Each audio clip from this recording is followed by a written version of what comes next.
کہیں دکھائی دے رہا ہے کہ کس انداز سے اس کی تعمیر رہی ہوگی، لیکن اس کی خستگی آپ کے سامنے ہے۔ اس کے ساتھ ساتھ یہاں پر ہمیں جو ستون دکھائی دے رہے ہیں وہ اپنی کچھ بہتر حالت میں ہیں، اور جو پلیٹ فارم ہے وہ بھی ہمیں قدرے بہتر حالت میں دکھائی دیتا ہے۔ اگر ہم ان کے اندرونی حصوں کی بات کریں تو ہمیں یہاں پر آرٹ ورک آپ دیکھ رہے ہیں، کٹ ورک آپ دیکھ سکتے ہیں، بہت بہتر حالت میں موجود ہے، اور اسی سے آپ اس عمارت کے جو تخیل آپ کر سکتے ہیں، اندازہ کر سکتے ہیں کہ وہ کس طرح کی عمارت رہی ہوگی۔ یہ اس کا ایک نمونہ ہمارے سامنے موجود ہے۔ اور اب جب ہم اس کے اندر کے حصے پر بات کرتے ہیں تو یہاں پر بھی ہمیں خستگی ہی دکھائی دیتی ہے۔ یہاں پر جو جیومیٹریکل اشکال ترتیب دی گئی تھی ان کی حالت ہمیں جو ہے بالکل مخدوش دکھائی دیتی ہے، اور جو اس کا گنبد ہے اس میں سے بھی آثار ہمیں کسی بھی کام کے دکھائی نہیں دے رہے ہیں، اور محض اینٹوں ہی کے جو گنبد ہیں وہ دیکھے جا سکتے ہیں۔ ان پر کس طرح کا کام کیا گیا تھا آج صرف سوچا ہی جا سکتا ہے، اس کو امیجن ہی کیا جا سکتا ہے، لیکن اس کے آثار ہمیں بالکل دکھائی نہیں دیتے ہیں۔ چھوٹی برجیوں کے اندرونی حصے میں اگر ہم دیکھیں تو جو آرچ ورک ہے اس کے اطراف میں ہمیں کالی دھاری دکھائی دے رہی ہے، اور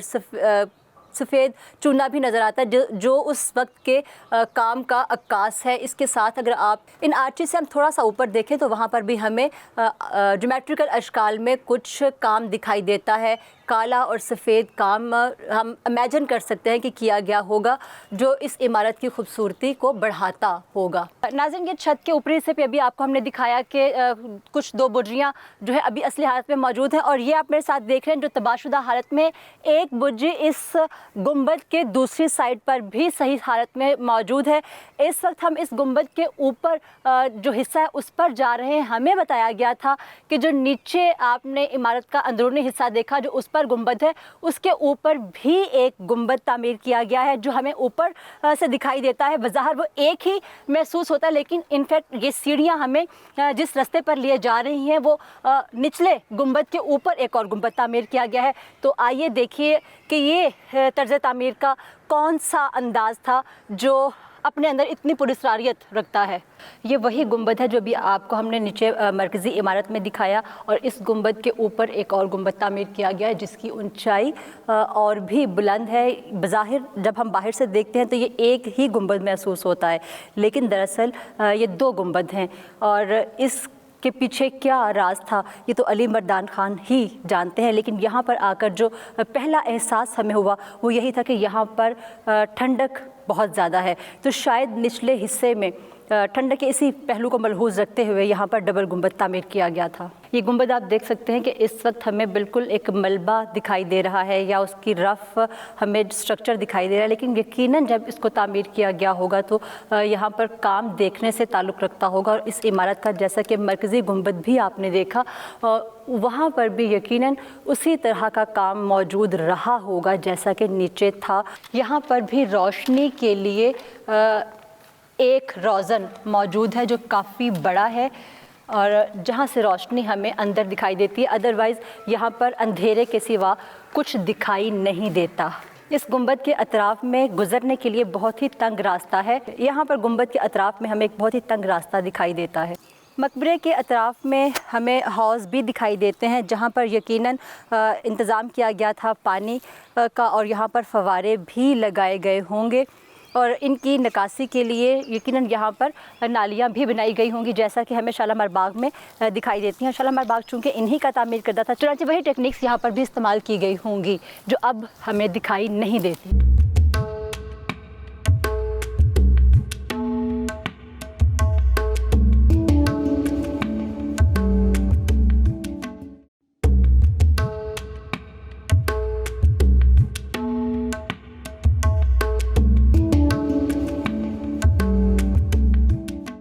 اس باغ کی وسعت کا آپ اندازہ کر سکتے ہیں کہ کتنا وسیع رہا ہوگا۔ یہ اس باغ کا داخلی دروازہ تھا، تو اس دروازے پر ابھی ہم آپ کو لیے چلیں گے۔ آپ دیکھ سکتے ہیں کہ یہاں پر ابھی تعمیراتی کام جاری ہے۔ کچھ ہمیں جو آثار دکھائی دیتے ہیں آرکیٹیکچر کے یا آرٹ ورک کے، وہ ابھی بھی موجود ہیں۔ ہم وہاں پہ آپ کو لیے چلیں گے اور وہ سارا کام دکھائیں گے بھی جو آج اپنی اصلی حالت میں موجود ہے، اور آپ دیکھ سکتے ہیں کہ باغ اور مقبرے کی حالت کیسی ہے، اور یہ تمام جو جگہیں ہیں، آپ مغل پورہ کی جب ہم بات کرتے ہیں تو مغل پورہ میں بہت سی ایسی جگہیں ہیں جہاں پر ہمیں مقابر مختلف دکھائی دیتے ہیں، جس میں کچھ ہم آپ کو دکھا بھی چکے ہیں اور آج ہم آپ کو یہاں پر بھی لیے آئے۔ تو یہ تمام وہ جگہیں ہیں کہ جن کو اگر پریزرو کر لیا جائے تو یقیناً لاہور ایک ایسا پوائنٹ بنے گا پوری دنیا میں جہاں پر سالانہ کی بنیاد پر ٹورسٹ جو ہیں وہ اس طرح سے آئیں گے کہ ایک انڈسٹری کے طور پر یہ محکمہ جو ہے وہ ہمیں دکھائی دے گا۔ تو آئیے ہمارے ساتھ ہم آپ کو دکھاتے ہیں کہ یہ جگہ بھی دیکھنے کے قابل ہے۔ یہاں کا تعمیراتی کام جو ہے،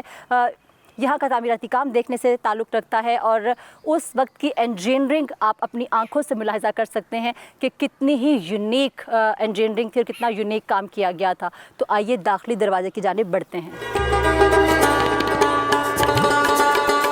یہ مقبرہ چونکہ چبوترے پر بنایا گیا ہے اور چبوترے پر چڑھنے کے لیے چاروں اطراف 2 رویا زینے بھی بنائے گئے ہیں۔ جو اس وقت عمارت کے داخلی دروازے کے سامنے ہم موجود ہیں، آپ دیکھ سکتے ہیں کہ یہ عمارت بھی 2 منزلہ تعمیر کی گئی ہے اور اس پر موجود فریسکو، غالب کاری اور کاشی کاری کا کام آج بھی کسی حد تک موجود ہے۔ لاہور کی دیگر عمارتوں میں چبرجی پر بھی ہمیں اسی طرح کا کام دکھائی دیتا ہے۔ تو اس عمارت کی اندرونی حالت جو ہے وہ آپ ہمارے ساتھ ملاحظہ کر سکتے ہیں۔ اس عمارت کا جو ستون ہے وہ کتنا مضبوط تھا، لیکن اس کا جو نچلا حصہ ہے وہ تقریباً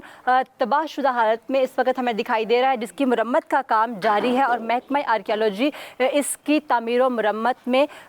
دلچسپی جو ہے وہ لے رہی ہے، جو یقیناً اس ملک کی سیاحت کے لیے، جیسے کہ ہم اپنے ہر پروگرام میں کہتے ہیں، اس پروگرام میں بھی ہم بار بار ذکر کر چکے کہ ملک کی سیاحت کو فروغ دینے کے لیے اس طرح کی عمارتوں کو پروٹیکٹ کرنا بہت ضروری ہے۔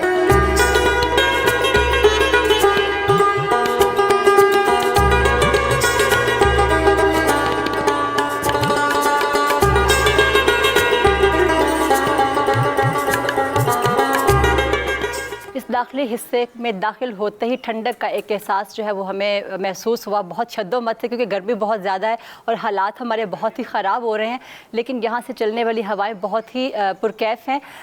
یہاں پر اس وقت جو ہمیں صورتحال دکھائی دے رہی ہے، آپ کو داخلی راستے کا جو اندرونی حصہ تھا وہ ہمیں دکھایا کہ مخدوش حالت میں تھا، لیکن جیسے کہ چبرجی کا جو دروازہ تھا، خاص طور سے جو چھوٹی چبرجی ہے یا مین جو چبرجی ہے، وہاں پر بھی ہمیں ایسے ہی 2 پلیٹ فارم دکھائی دیتے ہیں جس کے اوپر ہمیں گنبد بھی دکھائی دیتا ہے اور دوسری منزل بھی دکھائی دیتی ہے۔ تو اس کا طرز تعمیر کچھ ہمیں اسی طرح کا دکھائی دے رہا ہے۔ تو اس کو آپ دیکھ سکتے ہیں کہ یہاں پر پرانے آثار جو ہیں وہ بھی کہیں نہ کہیں ہمیں دکھائی دے رہے ہیں، لیکن ابھی فی الحال بجٹ کی کمی کی وجہ سے یہاں پر صرف چونے کا کام ہی کیا جا رہا ہے اور کام جاری ہے۔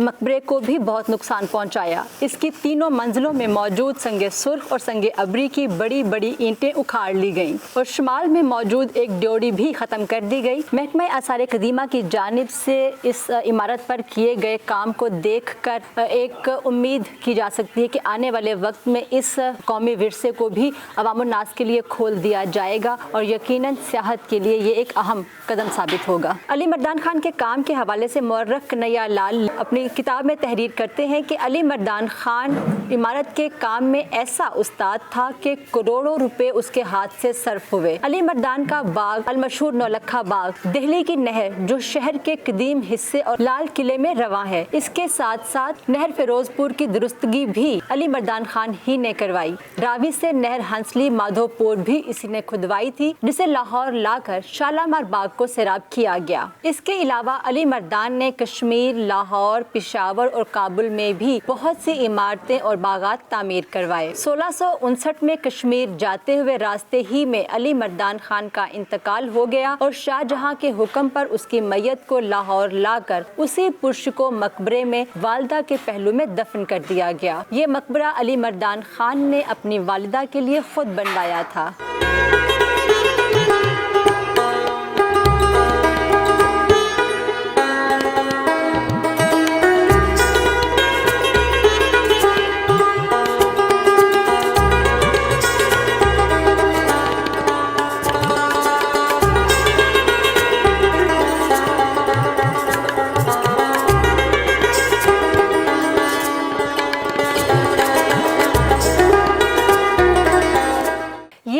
عظیم الشان عمارت جسے آج دنیا علی مردان خان کے مقبرے کے نام سے جانتی ہے۔ یہ مقبرہ انہوں نے اپنی والدہ کے لیے تعمیر کروایا تھا اور بعد ازاں خود بھی یہیں پر مدفون ہوئے۔ اس کے اطراف میں خوبصورت باغ بھی موجود تھا جس کے حالات آپ نے اپنی آنکھوں سے خود مشاہدہ بھی کیے۔ آپ دیکھ سکتے ہیں کہ یہ عمارت کتنی پرشکور رہی ہوگی۔ اس کے آثار ہمیں بتاتے ہیں کہ اس کا انجینئر کتنا کمال تھا۔ پروگرام آپ کو کیسا لگا؟ اپنی رائے سے ہمیں آگاہ ضرور کیجیے گا۔ آئندہ آپ نے کسی نئے پروگرام میں کسی نئے موضوع، کسی نئی تحقیق یا ٹاپک کے ساتھ دوبارہ آپ کی خدمت میں حاضر ہوں گے۔ تب تک کے لیے اپنی میزبان نسرین بٹ اور ٹیم جی کا جہاں کو اجازت دیجیے۔ اللہ حافظ۔